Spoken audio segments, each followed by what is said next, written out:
Herald-Times sports editor Chris Korman here, joined by Dustin Dopirak and 5 national championship banners, and the camera's moving. And yeah, that's odd. Now let's get you back in the picture. Okay. Up. There it is. There it is. Wow. Very successful. You're looking handsome today, dude. You better believe it. Always am. Wow, there it is. Actually, Anyway, it's not true. Anyway, continue. Indiana losing to Loyola tonight in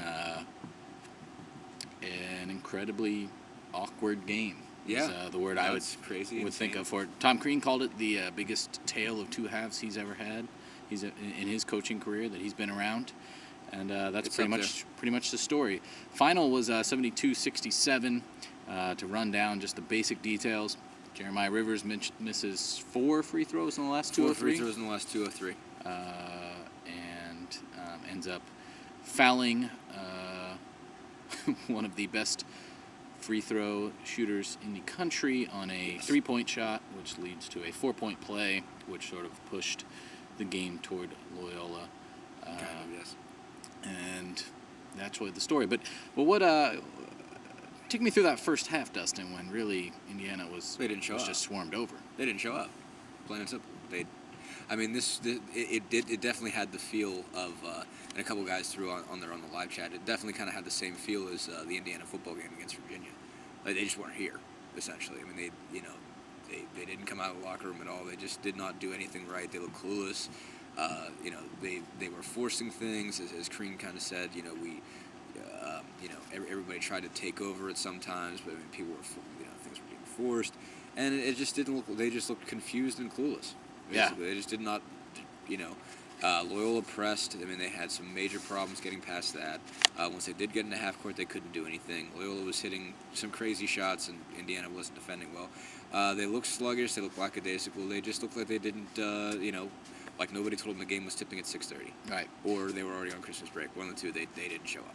I made this comparison, and it's not really fair, but we said on the chat that the only game that I've been around like it with Indiana the last 2 years during this sort of rebuilding phase was the Kentucky game last year. Kentucky came out and just ran over them. And this game started, I think it was a 24-4 run to start it. Yeah, 24-4. It was 15-0 out of the gate. 15-0 out of the gate. And Indiana just, against Kentucky, there was nothing they could do. That Kentucky team was so superior. They were at Kentucky. That Indiana team was just shell-shocked. This team just never seemed to realize, never seemed to understand the situation that, hey, we're getting punched by Loyola right now. Yeah. They never sort of recognized it until halftime, until right before halftime. Right. And by then, frankly, it's too late. What it took for them to come back, mentally and physically. Maurice Creek did admit to me he was a little tired. Creek had an off game. He said he thought that his lack of conditioning, he wasn't here, of course, over the summer, maybe caught up with him tonight. But I just think that all in all, having to try to come back from that, emotionally, but then also what you're having to do, because Indiana had to go to press very early in the second half, and that took a lot out of them. So it really, that kind of is the story of the game, that first half, just not being there, and Indiana, how do you recover? Yeah, I mean, well, in some ways they did. I mean, it's strange to say that because it comes down to essentially a 3-minute game, and there were a lot of things that didn't go, that they just didn't necessarily do right down the stretch. It's, I mean, you obviously, it did take a ton out of them, but I still think there was enough gas left that they could have pulled it off. And obviously part of it is a 4-point play. That Brett Harvey just got kind of lost out here on the left elbow, and nobody found him until Rivers was sprinting at him and didn't really have enough control to keep from fouling him, which turns into a major game changer.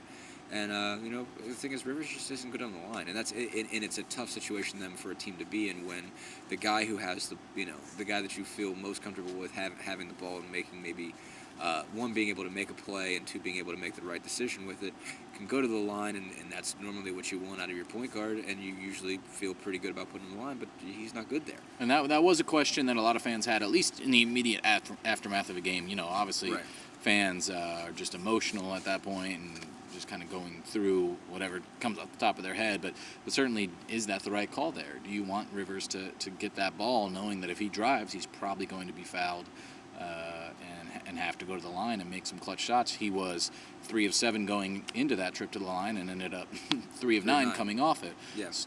We asked Crean after the game. He said that was the play they wanted. They had a bunch of different options. but they did want to be able to attack the middle like that.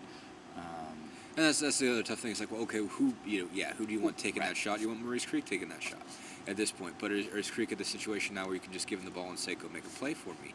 Right. That's a different question. I mean, a lot of things that he's still doing right now are within the offense. He's not necessarily, it's not a situation where he's getting the ball and just taking it to where he wants to shoot it and then pulling up. They're getting him looks, and he's knocking them down. So, you'd like for Rivers to be looking for Creek in the right situation, but obviously they're going to stay with him at this point. I'm trying to remember the play exactly of who was where and where he was looking and all that, and I honestly can't. But Creek was on the wing. He was sort of posted out on the right wing. And, but and it obviously was an option, but Rivers took what he saw, and he's one of the most veteran players. But that's Crean, again, after this game, said, hey, we're young, we learned lessons tonight. You need to have patience, which is the message he's had after so many losses in his early career at Indiana. Right. And I don't know that this one will wash as cleanly with a lot of the fans. I think that there is going to be a more hardy contingent than even usual. There already is pressure on Crean. Some people think that there have been losses that shouldn't have happened. I wrote in my column that I thought this was a loss that shouldn't have happened. Indiana should beat this team. Should come out and be able to handle a team like this. This Hoosiers team is battle-tested. They played tough teams. They played in tough arenas. They've gone through tough situations. But you do think about it, and Jeremiah Rivers is their leader. That's okay. Rivers is the guy there who's got the most experience and the best sort of temperament and been through the most to take that shot, and he's not there. He's not on par with anyone else in the Big Ten filling that role for a team. No. And, it's obvious. I mean, this team still doesn't have the pieces. I mean, this team is flawed. It is flawed in a lot of places, and it's going to continue to be flawed. I mean, that part of it, you had to give them some patience or whatever, but I mean, to look at this game individually, I mean, to look at where the program's at in general, is one thing. Obviously, that's because of youth, and that's because there hasn't been time enough to rebuild yet. But to look at this game in and of itself and say, okay, can you just throw it away because of youth? I mean, no, you really have to come out and blame them and say they didn't show up tonight in the first half. They weren't there, and they had a 24-point lead that they had to come back on. I mean, if they play anywhere near normal in the first half, they probably win this game. But so, does it mean you got to fire him tomorrow? Absolutely not. But this, you can't say you can't walk away from this and say, no, it's just kids or whatever. They just didn't show up, and I have to call that like it was. There you have it. Dustin Dopirak is calling for a not firing of Tom Crean tomorrow. Take that with you. That was bold. That is I know. huge. I really went on a limb Huge there. and bold. It's crazy. Indiana has the next 3 days off. I think the team will return the 26th. Get back to practicing. Prepare for the Bryant game.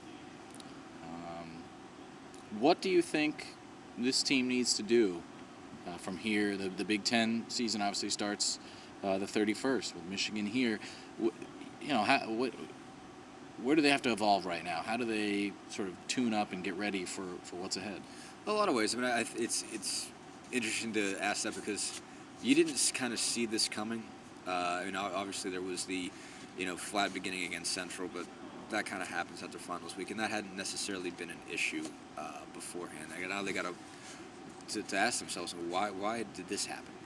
Where did this come from, and how do we handle these kind of situations? I think that's an issue that they really have to ask is why, and then why did they react to it the way they did? Once they did go down 15-0 and realize, why did they force even more? Why did they really start, trying to take over and that sort of thing? And that's the kind of thing they got to get corrected. I mean, obviously they've had some good halves, they've had some good games to date, and they just kind of have to look, number one, at what went well there, and build on some of those things, and just try to get tougher and try to get smarter. I mean, as Crean has said before, he doesn't even have his whole offense yet, and that really needs to happen because you're about to get to the point where it's going to get half court. Right. And so they really got to be together there. And they got to get a lot done between now and Michigan. A couple other newsy tidbits. Christian Watford left the game briefly, went to the locker room, appeared to have an ankle injury of some sort, came back and played. He says he's okay. Was limping around a little bit, said he's okay. The other thing, Tom Crean saw some grades today, said there are at least 10 3.0s, possibly 11 for this group last semester.